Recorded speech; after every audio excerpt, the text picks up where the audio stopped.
Nahilo at nahimatay ang ilang estudyante habang nag-iensayo sa loob ng isang auditorium. Ayon sa prinsipal, dahil yan sa gutom. Kwento naman ng ilang estudyante, mainit dahil patay ang aircon. Tinutukan niya ni Kent Abrigana ng GMA Regional TV, One Mindanao.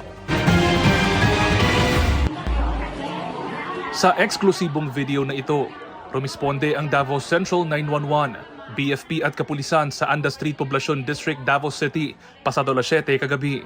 May ilan kasing mga grade 7 students ng Santa Ana National High School ang nahilo at nahimatay habang nagpa-practice ng sayaw sa loob ng isang auditorium. Ang ilang estudyante, binigyan ng tubig at pagkain matapos manghina. Ayon sa prinsipal ng paaralan, posible raw na inabot ng gutom ang mga estudyante.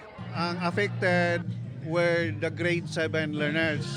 It's their first time to present or to practice before a big stage. And then out of their excitement, they woke up very early, they ate very little, and then of course when we perform, it needs a lot of stamina and endurance. Bukod dito, sinabi ng ilang mga estudyante na mainit daw sa loob ng auditorium dahil hindi naka-on ang aircon. Ayon sa namamahala sa naturang auditorium, libreng pinagamit ang auditorium sa ensayo para sa recital nila ngayong araw, kaya walang aircon. Alam daw ito ng organizer. Pud na ko ang organizer mismo nga pagdala pud mo og electric fan. Kay ana mo na nahitabo sa una walay fan ba walay hangin.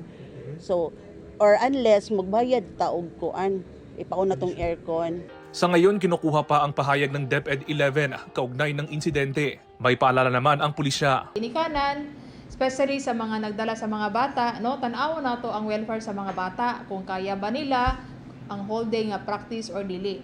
Kaya nga to alang diri sir, number 1 nato ang safety, ang seguridad sa mga bata. Nasa maayos ng kalagayan ang 8 mga estudyanteng nahilo at nakapag-perform na rin sila sa kanilang recital ngayong araw.